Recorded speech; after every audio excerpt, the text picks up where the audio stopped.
Hi, it's HardReset, and today I'll show you how to fix battery drain problem on the VIVO X300 Ultra.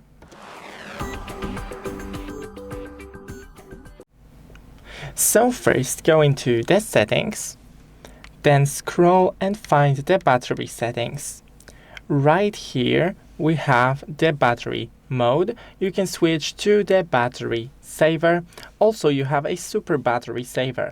Limit phone features and reduce performance. Only some apps are available, so I'm not recommending it until you need to save a lot of battery. Then you have a power saving management. Here we have, for example, auto turn on battery saver auto turn off, shorten auto lock screen time, reduce screen refresh rate, turn dark theme on.